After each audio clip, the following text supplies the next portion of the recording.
Depuis les années 70, des peintres, sculpteurs, mais aussi amateurs d'art de la région se réunissent sous la bannière des Amis des Arts. Cette association voironnaise, qui compte entre 80 et 100 adhérents, organise diverses manifestations.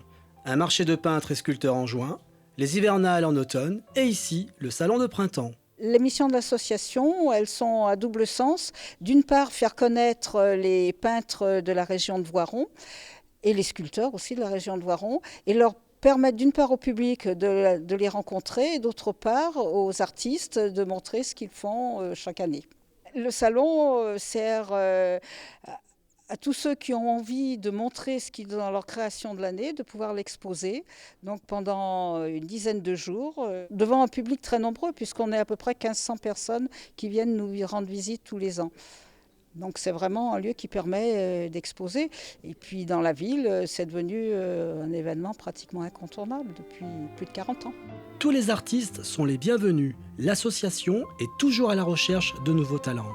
Je dirais que le choix, on a un fichier très important d'artistes de cette grande région, un peu plus que l'Isère. Donc une année sur deux, il n'y a pas de sélection et on accepte 85 artistes et puis quand on a les 85, on s'arrête. Et une année sur deux, là on a une sélection. Donc on sélectionne, ils nous envoient des photos de ce qu'ils souhaitent exposer et on sélectionne une quarantaine d'artistes. Chaque année, un artiste est l'invité d'honneur du salon. Cette année, c'est le peintre lyonnais Tang des Chambarans qui expose une partie de son travail. Les bienfaits de la pratique, c'est effectivement de pouvoir créer, d'obtenir un résultat, de progresser, parce que tout au long de notre carrière d'artiste, sachant que nous sommes tous des amateurs, ou pour la plupart des amateurs, nous progressons quand même régulièrement d'année en année. André Malraux a dit « L'art, c'est le plus court chemin de l'homme à l'homme. Laissez-vous tenter. Une partie des œuvres sont à vendre. »